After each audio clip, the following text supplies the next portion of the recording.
Welcome to the Build Beyond podcast, where we challenge and guide so that you can meet your full potential. I'm your host, Chris Netley. During this episode, Denise Levenger and I discuss protein. How much protein do we need? What are the benefits of increasing protein intake? What are the dangers of being protein deficient? And is it dangerous to eat too much protein? I hope you enjoy this discussion. All right. Okay. All right. Okay. Well, okay, we're talking about protein today. What is protein? So protein is one of the macronutrients. That is a chain of amino acids. And those amino acids are crucial for every single function of our body. We need protein to clot our blood, to carry nutrients and oxygen through our blood. We need protein, makes up every cell, every tissue in our body. And of course, it is in charge of repairing muscle, building muscle, and maintaining muscle. So it's a super nutrient, something we really need to make sure that we get enough of. Okay. So I've heard it said before, we actually eat protein specifically so we could receive the amino acids. Like it's not necessarily a preferred energy source, although it can be used for energy. So primarily we're just looking to try and get the amino acids out of it. But talk to us about essential amino acids versus non-essential amino acids. Right. So all of this protein our body needs, a lot of it can be accomplished with amino acids that our bodies produce, but there are 9 of them, essential amino acids, our bodies don't produce. So we do need to make sure we get some of those in every single day. And the 9 essential amino acids are typically in products from animals, meat and dairy. You always hear about getting complete proteins. That's usually for meat and dairy products. There are some vegetable sources and grain sources that have complete proteins, but most of them miss one of the amino acids. So if you're eating a general diet with lots of different foods, or even if you're trying to be more plant-based and you still are getting some form of protein from an animal here and there, you would be able to get your complete proteins. Even a vegan or a vegetarian can get complete proteins, but it requires very careful planning with your diet. Okay. So talk to us about how much protein. What's the recommended daily allowance? Right. So the recommended daily allowance is 0.8 grams per kilogram of body weight. Okay. So if you weighed 150 pounds, that means about 54 grams. If you weigh 200 pounds, that's going to be about 72 grams. But what we need to remember is that recommended daily allowance is formulated to prevent a deficiency. So that's the minimum amount your body needs before you are deficient in protein, which is actually protein malnutrition. Almost all evidence shows in the past few years that we definitely need more protein than that. And the guidelines from all the research I've read and what I've always recommended to my patients is around 1.2 to 1.6 grams of protein per kilogram of body weight. So again, when you take that 150 pound person, now you're talking more like 140 to 110 grams, the 200 person, 800 to 80 to about 130 grams of protein. But you got to remember that one protein doesn't fit everybody. Your protein needs are truly determined by how active you are, your age, disease and conditions you may have might require more protein or less protein. So this is just a start. A good general recommendation is somewhere between 60 and 110 grams of protein is going to be the correct amount for you. You know, how do you know how much you need? And you can meet with someone like you or me or a provider to help you calculate that out.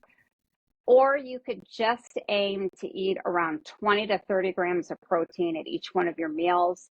And if you're going to snack, try and grab 10 grams of protein at those snacks. Okay. And if you aim for that, most people are going to meet the protein needs they need. How common is like a protein deficiency? I think we've all seen pictures of, like children in Africa with distended bellies, and Yes. we see Yeah. some extreme stuff, and I'm sure that happens in the United Mhm. States, but it's got to Mhm. be relatively rare here. Mhm. Mhm. It's relatively rare in a healthy younger population, I might say. Hmm. But in the people who I see in my hospital practice that are elderly, living alone, have other chronic conditions, it's pretty prominent. Hmm. I mean, I would say that at any given time in the hospital that I work at, we may have one or two people, or maybe more, that actually have protein calorie malnutrition, because they don't cook. You know, one of my typical clients might be someone who is too tired, or because of arthritis or immobility issues, isn't able to go to the grocery store and cook. They don't cook meat. They eat cereal for breakfast. They grab a frozen meal or chips or a can of soup for lunch, and they might have a little bit of meat at supper, but not necessarily. So that is something with my older population. They may be coming to see me for diabetes or heart disease, but one of the first things I make sure is that they're meeting their protein needs. And I will say you probably 60% of them are not. Wow. Not that they're malnourished, but Yeah. they're maybe only getting 40 grams of protein a day. Once you point that out, how difficult is it for them to increase their protein intake? Is it something like they just don't like it, or is it Hmm. something that they're just not aware of? Often they're not aware of it. And lots of times it's just, like I said, a mobility issue or a time issue. I see a lot of men who are widowed, who have never cooked before. They don't want to take the time to do that. A lot of people don't like protein containing foods that I see as well. Hmm. They may eat a little bit of meat here and there, but when I start talking about cottage cheese or yogurt or beans or nuts, they may not do that. Many older people have dentition problems. Young people have dentition problems too. Hmm. And if they don't like those softer proteins, then it could be a problem for them. Most young adults and most students that I see do meet most of their protein needs. I think that's enough in the media now that people know protein's important. Yeah. Um, but even then, I see some people that aren't meeting their protein needs. Yeah, it becomes an issue for my practice when people aren't recovering. So if someone feels like they've had Right. a sports injury, or there's just something going on, and they're like, it's not, I'm doing everything I feel like I should be doing. And then usually that's when I can convince them to have a discussion about Hmm. nutrition.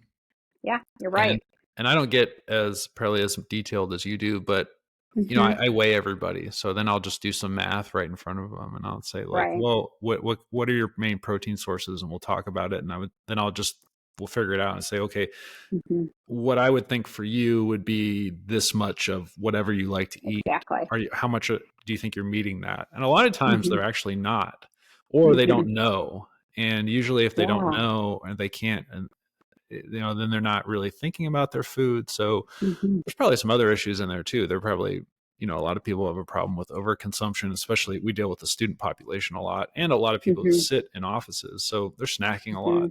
Hmm. They're Yeah. getting a lot of calories in there that aren't really serving them. So then we kind of start Correct. to peel back the layers of the onion. And usually if people are having a problem where they're hungry, or they're not maybe getting a well-balanced diet, for Mhm. me, because I just do this stuff very simply, it's just like, well, let's make sure you're getting enough protein. Like Exactly. let's just set that baseline, and then Hmm. usually like I'll do protein and fiber together. Like Yep. let's get those two, and then if you're over consuming or under consuming other things, we'll work on that later. But Yeah. adding in protein for most people tends to be kind of easy, actually. I found, because most people are willing to take a protein shake. So if they don't want to change their diet Hmm. altogether, they're Hmm. you know whey protein, pea protein, those types of supplements are Hmm. relatively affordable, and Hmm. they taste pretty good. So Yep. usually I haven't had too much pushback with stuff like that. Hmm. And that's what you have to do, is just meet them where they're at and give them ideas of how they can increase. And I often use as a motivation, even when I see patients that aren't coming to see me for weakness, a lot of those folks are weak. And I always tell them, this is going to make you feel better, have more energy. You're going to be able to move more. And I do have a lot of patients after 6 to 7 months. I see them and they are having improved mobility, improved strength because they're eating that protein. And protein shakes are great for people who won't eat protein. I will say that as a nutritionist, I do try to have people get protein from food because there's a lot of other good things about eating that food. But with the elderly population, it is important for Yeah. them sometimes to have the supplements. And for athletes and young students or young people who are like yourself, you're very active. I know you get most of your from food. But then those protein supplements come into play. And I think it's just important to mention that our individuals listening need to talk to somebody and make sure you're getting a good supplement. There's so many of them out there. It's hard to know what to get. So asking someone like Chris or myself or somebody that you trust, it's important to make sure you're getting good supplements. Yeah, that's a whole nother topic. I It think is. It just to go is. into supplements. But and I am I would like to say that I'm agnostic to supplements, although if you talk to me, I'm not. I'm fairly anti-supplement at this point because Yeah. I've done a complete 180. But there are some supplements out there. I mean, any supplement, if you need it, is definitely worth it. But Right. most people just don't need what they're taking, and most of the supplements that they're taking have no proven effects anyway. So even if someone has told them they need it, there's no way to tell it actually works, which is just kind of a waste of time and money. But protein supplementation, I don't think there's any debate. If you're not getting enough protein and you can't get it through natural sources, protein supplementation is great. And I couldn't live without protein supplements right now because I've got 2 little kids, and most days I just literally don't have time. And I know that to get through the day, if I get enough protein, I get enough fiber health wise, I'm probably going to be good. And those two, if I focus on protein and fiber, it tends to fill me up a little bit more, even if it's a protein shake. Like a protein shake and an apple, I'm still gonna crave other stuff, but I'm definitely not hungry anymore. Right. Fills you up. Exactly. And I think that's important. And I as well, that it's always the first thing I look at when I see a client, and that's what I often will focus on. Because it is a little bit easier. Yeah. It's important to note too, there's some controversial and varying studies, but overall, the recommendation is to spread that protein evenly throughout your day. I remember back in the 90s, the weightlifters would just have 70 to 100 grams of protein at one sitting to build their muscle mass.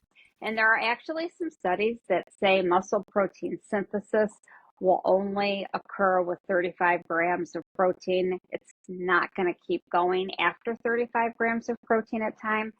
But there are other studies that have come out recently that said that's not true. You can eat more protein at one setting. But regardless of that muscle protein synthesis, spreading that protein out throughout the day is just like you said, Chris, it keeps you full, it keeps you satisfied, it keeps your blood sugar stable throughout the day. Because remember, when we eat protein, that slows the absorption of glucose from carbohydrates, so that stabilizes our blood sugar, and that just gives us better energy throughout the day. And a lot of studies they've done for weight management has shown that a little higher intake of protein can help with that, particularly if you spread that out through your day. So that's why just thinking about, okay, you need 20 or 30 grams of protein every time you eat. This is how to do it. And when you're going to eat a snack, have some protein. I always tell people to eat a little protein every time that you do eat. Okay. It's interesting because you said, so 0.8 grams per kilogram of body weight, that is the recommended daily allowance. But you think, if I heard you correctly, up around 1.5 would be a little bit more appropriate. And that's interesting because I think when they do in research, that's usually what I've been reading lately is 1.5 is the baseline for technically quote unquote a high protein diet, because it's almost 2 times higher than the RDA. Correct. And I try and eat 1.5 kilograms of protein per, or 1.5 grams of protein per kilogram of body weight. And the math for me works out quite well because I'm 100 kilos. So it's 150 grams of protein per day. Because I think that for me, that feels good. It doesn't feel like an excessive amount, but it's enough. And I think the interesting thing is that most people, when they hear, oh, a high protein diet, they think that like percentage wise, we're talking about high protein. But for me, even eating 150 grams of protein per day, I would say that percentage wise, I probably over 50% of my caloric intake is from carbohydrates. So I think there's like, you can sometimes, if someone's talking about high protein diet, you would really have to get specific. Like, what are you talking about? Are you talking about like percentage of total calories high, or are we talking about high in relation to the recommended daily allowance? Because you can still technically eat a high protein diet and still predominantly eat carbohydrates. And I think some people get freaked out about that. So like, oh, high protein diet, I'm just going to be, just only eating protein or predominantly eating protein. And it's just, it doesn't necessarily have to be like that. And when we're talking about 1.5, I do think we have to think that's not necessarily a high protein diet. It's a little bit higher, like you said, than what's recommended. And the point you're making is that's including fat and carbohydrate as well. But if you look at social media, and I notice this for people who are weight loss influencers, their tagline is, follow me and I'll show you how to get 180 grams of protein a day. And this is a thin woman saying this. So this is being targeted to women like me or women my age, that you need to eat 150, 180, 200 grams of protein a day. That probably is excessive. I do the same thing as you do. I do about a 1.5, 1.6. And about 90 to 100 grams of protein is okay for me, 80 to 100. Whereas these influencers would look at someone like me and recommend 170 to 200. So you just have to be really careful with that. That is a high protein diet. And that means you may be missing other nutrients. If you're focusing on getting that much protein, it may be difficult to get good fiber and carbohydrate and other things. So I just wanted to mention that. It's something I see a lot lately. That's a good point. And another objection that I get when I recommend people increase their protein intake usually has to do with the assumption that I'm telling them to go eat more meat, specifically red meat. And I think there are a lot of objections, and most people fall into several categories at once, but you have like the moral and ethical objections, you have some religious objections, you have just some general health objections, cultural, there's a lot of reasons why people wouldn't want to do that. So I was just doing some math yesterday because I was thinking like, okay, for someone my size, if I'm trying to get 150 grams of protein in per day, and let's say I'm not going to use any animal products, what would that look like? So I'm a breakfast person. I switched about a year and a half ago. If I eat a large breakfast that's really heavy in protein and fiber, it sets me up for success throughout the day. And it tends to work very well for me because I'm one of the persons, I can fast. Like I could intermittent fast all day and eat one meal a day and I would feel fine because I just keep moving. The problem is that in one meal, I would have to gorge to get everything I need. And I love snacking. So once I start eating, I'll just keep eating.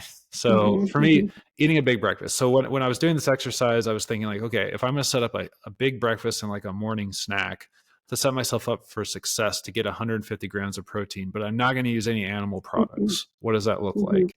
It's actually not that hard. And keep in mind, this is for me as a 220-pound male. I'd eat a serving of oatmeal. I would eat 2 servings of chia seeds, which is like 5 tablespoons. It's not that much. A couple servings of peanut butter, 2 pieces of sprouted bread. I use Ezekiel bread, a pea protein shake. And that would be like breakfast and a snack. So by presumably 10 a.m., I would have had all of that food. that would come out to 61 grams of protein. So for me, my RDA is 80 grams of protein. So I'm just to stay healthy, I'm already almost there by 10 a.m. and I'm well on my way, setting myself up for success to hit that 150 grams of protein. And I haven't had any animal products yet that day. And just for fun, I did the fiber. It was 36 grams of fiber. So I just crushed my fiber goal by 10 a.m. So if I hit that, if I go to a 10:30 a.m. meeting and there's a box of donuts there, I'm still going to crave it, but I'm not going to be hungry with all that food. So it's very doable. It's very doable. It does take a lot of planning. Because a typical person out there probably isn't going to eat 5 tablespoons of chia seeds at a time. That's a lot, and that's a lot of fiber. But I had a football player last year who wanted to be vegetarian, and this guy needed almost 200 grams of protein. He weighed about almost 300 pounds. And it was a huge volume of food, but we were able to figure that out for him, how he could get that protein without having. So it's possible, but most people would need a lot of help with that to make sure they're getting that protein. But that's a very good example. I mean, you could have done something really easy for lunch and supper there with beans and seeds and quinoa, and you would have easily gotten all your protein. So I do think it can work for anybody, regardless of what they want to do with their meat products and dairy products. Yeah, and that was my whole reason for doing just the little math, because I thought, okay, well, that is kind of one of the main objections. For whatever reason, people are like, they automatically think I'm telling them to go eat like steak and eggs or things like that for breakfast, and it's like, no, you can get a lot of protein, but to your point, it just, if you're not going to eat animal products, it tends to be a little bit more challenging. I mean, because I eat yogurt in the morning usually. So like if I eat yogurt and a scoop of protein, that's already like almost 40 grams of protein right there. So I can put way less thought into it. But for those people who don't, aren't going to eat that or worried about it for whatever reason, or maybe there's just times of the year. I know for like different religions, there's certain times of the year where you don't eat meat, Right. So, but that's a great example. That's an excellent example of how to do it. Yeah. Okay. Now I want to switch to protein being dangerous. I feel like this is something that's still around right now. People are afraid of, well, what happens if I eat too much protein? What's going to happen to my kidneys? So I've read several recent studies. Still a little controversial, but what we have to remember is we're not talking about high protein diets. We're talking about adequate protein diets for your body and your needs. So for you to have the amount of protein you're having is not going to be detrimental to your body because you need that. And some of the downfall people talk about are kidney problems, kidney failure, kidney disease, kidney stones, as well as bone problems, having more porous bones. And the studies I've read have not found that to be true. And they were pretty meta-analysis of large groups of people, and we did not find that to be true when they were in the correct protein range.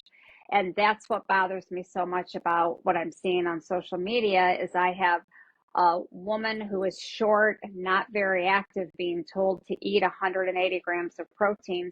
If that person does that for a long time, there possibly could be some damage that's done. We don't know. We're not really sure. So it kind of remains controversial because I think this research shows both sides. But what I have read recently is not showing that. And I think a lot of that stems, I see a lot of people with chronic kidney disease as well. And when you are in active kidney failure, you do have to restrict your protein quite a bit. Yeah. So I do believe some of that chatter comes from, well, I know someone who had kidney disease and they weren't allowed to eat protein. Well, yeah, when you're damaged kidney, you can't filter protein well.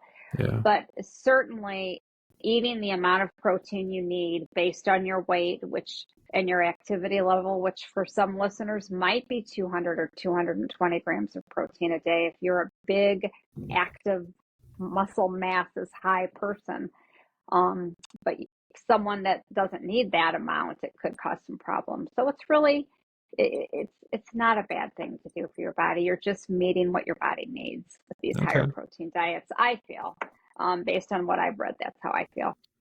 Okay. Yeah, I did some research. I'll link some of these studies that I pulled in the show notes. But it seems that there was a hypothesis that came out a long time ago, and it basically states that situations associated with increased glomerular filtration and glomerular pressure. So those are, Mm-hmm. for people who don't know, like, I'm not pronouncing it well, but in the No, you are. kidney is a huge filter, right? And it Mm-hmm. filters ththings down, and the end part, the glomerulus, it's almost like a little ball. It's where it pulls out, it filtrates stuff through. So you can Mm-hmm. imagine that as protein is going through the kidneys, it's sending more particles through, and it's causing more pressure, and it's causing things to filter more. And that pressure and that excess filtration, because it's putting stress on the kidneys, will therefore eventually cause kidney damage. That's the hypothesis. Mm-hmm. The paper that I was looking at went on to describe that chronic kidney disease has 5 stages, and they get progressively worse. And there are guidelines for protein consumption depending on the stage of kidney disease that you have, because if the kidney is not functioning properly, then yes, if there's excess filtration and excess stress on an organ that already doesn't function optimally, it's going to have issues. So there are dietary guidelines for people with kidney disease, but they were saying that the application of those guidelines to people with healthy kidneys we don't have anything to say that that's going to cause issues. We see healthy kidneys accept increased filtration without damage, or the main comparison was pregnant women. Filtration in the kidneys, they said, in a healthy pregnant woman can increase by as much as 65%. Mm-hmm. And pregnancy is not a risk factor for kidney disease. We just don't see that in a healthy Mm-hmm. kidney in a healthy woman. So if a woman growing a baby can increase her filtration by up to 65%, and her kidneys can respond well to it, then someone increasing protein intake, even if that increases the filtration of the kidneys, as long as their kidneys are healthy, is probably not going to get up to 65%. And even if it does, there's evidence to show that the kidney is going to, like any other organ, will respond well to that stress because it's not diseased.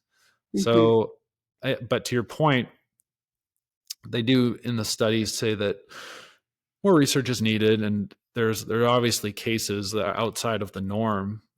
Something else they brought up were kidney stones. Excessive protein intake increases the excretion of potentially lithogenic substances like calcium and uric acid.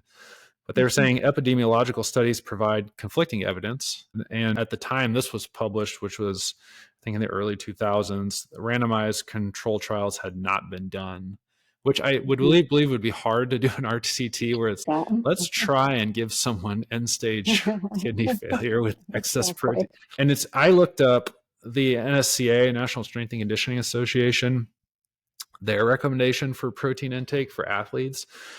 And it varies. So they use the 0.8 grams per kilogram as like a baseline. And they're saying about 10 to 15% of your daily caloric intake should be from protein. But then they say, athletes obviously are going to need more. So they're saying 1.5 to about 2 grams per kilogram of body weight for an athlete, because, unless you just have someone who's like strictly a strength athlete, they just like a power lifter, or someone who is only a distance runner, but that doesn't really fit most sports. Most athletes are doing aerobic activity. They're trying to get stronger and more agile. So they said there's some kind of range, and they said excessively high intakes greater than 4 grams per kilogram are not advisable for athletes with impaired kidney function. So they're not even saying that if you go up to, I can't even imagine what that would look like on a table. Yeah. 4 grams per kilogram of body weight. That would be an incredible amount of food you'd have to eat. That would be like a full-time job of eating food to get up that high. But even then, they're saying, as long as your kidneys are healthy, if you can eat it, you're probably going to be fine. And I looked up another paper, and it was specifically about athletes and high protein intake and the risk for kidney failure in athletes. And they said up to 2.8 grams per kilogram, we still cannot detect any serious harmful effects. I'm assuming people just can't eat that much more. That's why they're not going much higher. So, and I've read a couple of studies just about protein needs in athletes that say going above 2 grams per kilogram is not providing any more benefit. Like that is the max they should go. Interesting. So I've read that in a couple of studies that I can get for you as well. Yeah, so that's interesting. I hadn't read those. That's good. It's good to know. Yeah, and I wonder if like body size and muscle mass plays a big role because you could have like a 220-pound athlete, and another 220-pound athlete, but their body composition could be drastically different. So they have more, one has significantly more muscle mass that's more metabolically active. And if their training programs are a little bit different, I have a friend who does some work with football players getting ready for the NFL Combine. I'd asked something about like specific training programs per position, and he was like, no, because even if you have 10 guys playing the same position and they're all about the same size, they all got there for different reasons. So some are a little quicker. So he said you really got to look at the individual athlete and see what's going to give them that little bit of edge to get picked up in the draft. And that's how I kind of look at it with nutrition. We can generalize a lot, but even still, even if we're talking about a specific sport with a specific position or a specific demographic with a specific type of disease, that individual person is still going to have drastically different needs than someone else who fits into those nice, neat little categories, because people are just so unique. And I mean, we've talked about it could be a religious difference. It could be just an ethical difference. It could be taste, they just don't like certain foods. So it becomes this really complicated matrix. You're looking at your needs, looking at what's available, looking at what you want, what you like, and what you can tolerate, what your schedule tolerates.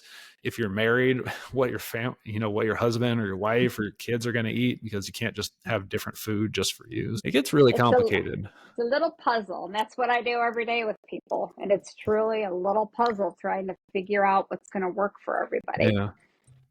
And nowadays you have to think about what they can afford as well, which becomes kind of a huge thing when you're talking about protein too. Well, do you see any other issues with high protein consumption? For danger, no. Okay. I think we've addressed all of the ones. Do you see any benefits? I mean, we've kind of hit on some of them, but sure. Of just the adequate higher protein. Let's say higher protein, like 1.5 grams of protein per kilogram per body weight to 2. Like you're in that range. So depending on your weight, you may or may not be in that range as you age. But what I read and what I see in my group of friends and myself, since I am in that age of aging Americans, is eating those high protein diets keep your muscle mass up. And we know that we lose, I have to look at my statistic here, after the age of 30, we lose 3 to 8% of our muscle mass each decade. And then after the age of 60, that rate increases to about 2%, possibly a year. So we know as we age, we're losing muscle mass. And in combination with activity, I have to push that, because eating protein by itself is not going to keep you from losing that muscle mass. But in combination with activity, you can maintain that muscle mass. So I think eating those high protein diets are extremely important to help keep your weight controlled, to help keep you satisfied. There are some studies suggesting that eating that protein with each meal can help improve any insulin resistance or prevent insulin resistance. I've been reading a lot that protein is going to, like I said, make you feel better. So it's an important thing. And I know with people that have diabetes, some of the latest recommendations that have made a huge difference in my clients are that high protein breakfast. I loved that you said that, Chris, that just sets your day up for success. And I truly believe that's true for the whole population. But there are actual evidence that if people with diabetes eat 30 grams of protein for breakfast, they are able to control their blood sugar better throughout the day. And again, those are certain type of person with diabetes, type 2 diabetics that were overweight or what they used in this study. But I've been for the past 3 years explaining that to many of my patients, and they've done it and they have improved their blood sugars. They've been doing other things too. But again, it just gives you that energy, decreases that insulin resistance, and keeps that blood sugar stable and helps fill you up. I mean, I always use the example. Most people that walk into my office, believe it or not, especially older people, still have cereal for breakfast. They grew up eating bowls of cereal for breakfast. We know there's very little protein there. So that is going to make our blood sugar rise a little bit, and then it's going to come back down to normal and leave us feeling really tired. But when you introduce this protein to them, they can't believe how much energy that they have. And getting protein at breakfast is difficult for some people. That's where I often use protein powder. If you don't like Greek yogurt, you don't like cottage cheese or eggs, I find my clients have a hard time getting things in. So I've come up with a lot of different little meals for them to try. But that is a good spot, I always think, for protein powder. It's hard for me to get that much protein in sometimes, so I have to use protein powder. I love it. I'm looking forward to the day when I don't have to survive on protein powder. Maybe when my kids grow up and I have some time. But even still, like there are days when I do have some time and I'll cook eggs. But if you look at the protein content of an egg, to get the amount of protein that I want, I got to eat a lot of eggs, and I don't really want to. So sometimes I'll add in an egg and still do a protein shake just so I can get the flavor of the egg because I like it. But I'll still, or I'll eat something like a peanut butter and toast, so along with it. Yeah, because it's a great idea. I have a family history of heart disease, and I think I feel like I'm on that over 40 now. So I'm definitely a lot more conscious of it. So I manage a lot of different things. And for me, eating high fiber and high protein, but it's been important. But what the trick that I found was that for me, looking at foods that have both is just awesome. And those are plant foods. So I'm definitely not a vegan by any means, but I eat a lot of fiber, but I choose those foods selectively because that's why I choose chia seeds, because I can get a ton of fiber and a ton of protein out of it. So I will actually like load up on chia seeds. I put them in oatmeal, for example, and it doesn't even really change the flavor or the texture. So, and you don't even, and the volume doesn't change significantly. So that's how I can do like, I don't think I could eat 5 tablespoons of chia seeds in water. But I've even done stuff like I put chia seeds in applesauce. So we'll get applesauce with no added sugar, and I'll put it in and I'll put it in the fridge, and it's kind of a sweet snack a little bit. So it's a little like chia pudding. I don't have to use milk. It's a little soft. And, yeah, you can sprinkle them on vegetables, sprinkle them on salads. They don't taste. They are a little magical food because they also have omega-3 fats. Yeah, I think that's great. And that's a great way to get fiber. And I made a huge shift, like I said, about a year and a half ago, where I was just, I teach, as you know, I teach a health class at our college, and I was saying a lot of different things and teaching a lot of different things. And I was like, well, I don't know that I've ever really looked at some things in my diet. So I just started it as like a 3-day experiment where I was like, I wonder how much protein and fiber I was getting. And it turned into like a month long of me like logging everything and like doing averages and stuff. And honestly, like on average, I wasn't even meeting my RDA for protein intake, and I wasn't eating as much fiber as I thought. And then it became this game of like, well, how do I actually get that in? And the only way I could do it was to eat a large breakfast. Like I have to, if I eat a large breakfast with a lot of protein and a lot of fiber, and it's really a heavy plant-based protein, I'm pretty full. And then I have to go lighter at lunch because I'm really busy. And then dinner is just a free for all depending on what's going on with the kids. But if I can go to dinner knowing if I've hit my RDA for protein and I'm good on fiber, by the time I get to dinner, I just don't overeat.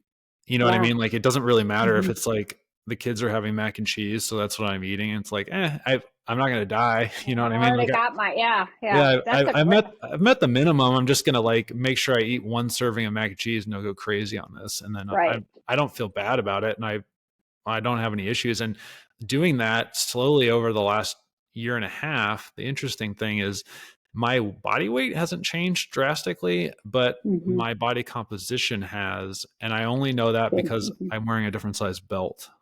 So over the last year and a half, I have lost fat around the midsection enough to where like I've had to like change belts. And it's taken a while, and that's really one of the only major. I don't. My exercise habits haven't changed a ton. Actually, my sleep has gotten worse because we had a kid about a year ago. So a lot of things have changed for the in the negative direction, but I've stayed pretty consistent with a big breakfast and prioritizing fiber and protein. And what that tells me is that my total caloric intake has gone down. So you know what I mean? That's the only way. That's the only way I'm burning off body fat like that.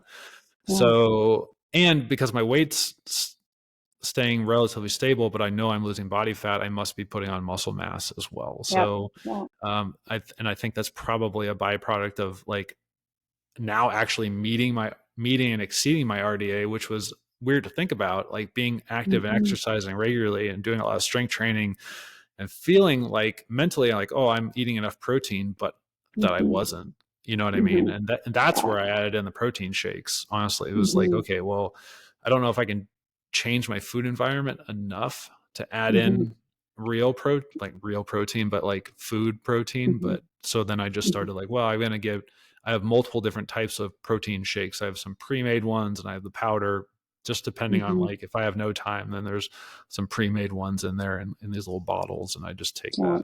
But it's been a small shift that over time, like I said, a year and a half actually has had a noticeable difference in the way my clothes fit. So It's a good plan. I mean, you're looking at your life and seeing what works great for you to ensure you're doing it. It's a great plan. That's good.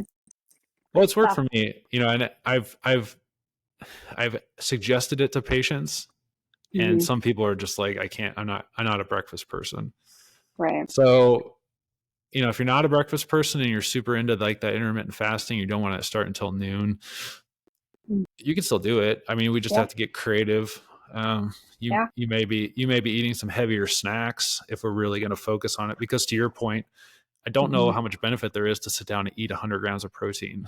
You know what I mean? Like, I don't know, like you're definitely going to be full for sure, but I don't know that you're necessarily going to get the same benefit. You might, I guess it depends on your body size and your muscle mass, but it's probably not though. Yeah, it is nice to be able to spread that out. And I think psychologically it becomes easier to avoid foods that you might over consume. You know what I mean? Because I'm a big snacker. I love snacking. And if I have made a conscious effort to eat protein and fiber, it's almost like I think about it more, and it's easier. One, I see the donuts, which I love, and I feel like I go to meetings and there's always like some type of donut or scone if you go to a morning meeting somewhere, and I crave it, I want it, but I can think like, well, I've made a plan today. I'm not hungry. I'm definitely not hungry, and I know what I'm going to eat for lunch. This just doesn't suit me, and I'm able to make that choice, as opposed to where it could be like 11 a.m. and I haven't eaten anything. I have no plan for lunch and I have no idea what we're doing for dinner. And I'm just like, I might as well. And then, you know, for me, one donut turns into three real quick. So, and then I feel terrible. Not like I feel terrible, like, oh, about myself. Like I literally feel like sleepy. Sleepy. Yeah. Just, So exactly. I hate that feeling. It's always like it tastes so good, and then like 90 seconds later, I'm like, oh, I regret that decision because now I don't want to do anything. Right. Okay. But I think to me personally, that's the benefit of protein is, regardless if it's animal or plant, you feel good. Yep. And You do. you're nourishing your body. You know what I mean? It's just and it can taste good, and it can be very satisfying. So I'm a huge fan of protein. And I think the main thing that I would always want to get across to people is just because I say like, hey, I think you should go on a high protein diet, that does not mean that like over 50% of your caloric intake necessarily has to be from an animal protein source. It's just like, we're going to go higher than the RDA, but there's still so much flexibility in the way we can do it. Absolutely. Yeah. Well, anything else on protein? Anything else you want people to know, or any other recommendations or suggestions? I just strongly encourage it. I was thinking when you were talking about how you don't take those donuts as much, the number one question I get from people often is, I always am craving sugar. How can I stop craving it? I crave it every day. And my first question is always, what did you eat in the meal before you had that craving? And it's never protein. And there's studies, and I know from myself and other people I work with, eating protein with their carbs, like you said, you still may want the donut, but you're not having these cravings for sugar. And I really think when we don't have protein in our diet, those cravings for carbohydrate are pretty high because we have that kind of blood sugar roller coaster that we've talked about before. So that's another benefit. It's so important. And all of you that are 40, which you are now, and above 40, I just can't impress the importance of protein combined with activity and some strength building. Those two together can help prevent disease and keep you mobile for a very, very long time. And I see it in the people that I see at the hospital, folks who haven't done that throughout their life.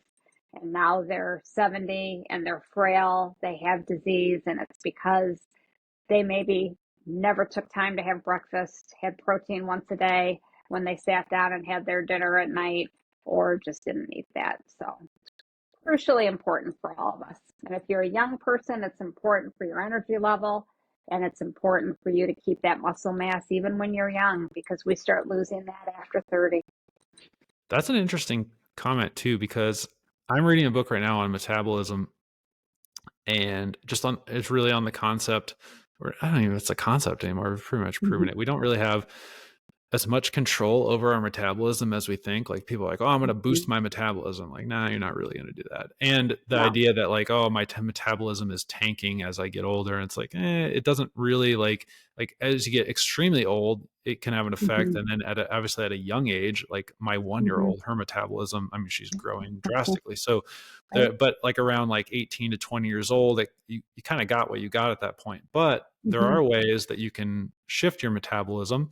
So for example, if you are overweight and you go into an extreme caloric deficit very quickly, you can, and we've seen this apparently on The Biggest Loser, you know, people got smaller real quick and their body went into quote unquote starvation mode, and their metabolisms, like the body just thought, okay, we're dying, so we've got to shut down everything. Well, then after about a decade, a lot of them regained the weight, but their metabolism never went back up with the body size. So they're actually stuck with this poor metabolism or this decreased metabolism. But you can see it in a similar way with muscle mass loss. It's like people as they get older, if they're saying, well, I feel like my metabolism is slowing down.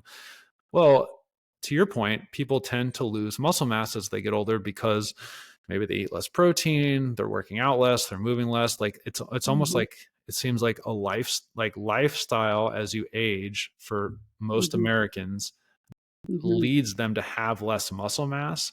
And when you decrease muscle mass, you decrease the amount of heavily metabolic tissue that you have. So yes, technically your metabolism will go down because you have fewer cells. Your muscles are getting smaller, they're atrophying.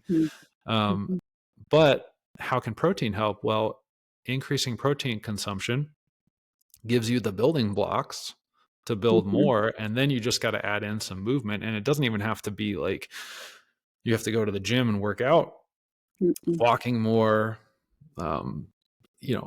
doing some even just like partial squats, some lunges, picking up things, even just your daily, you got to consider the possibility for especially elderly people who are somewhat active, like they're picking up firewood and stuff like that.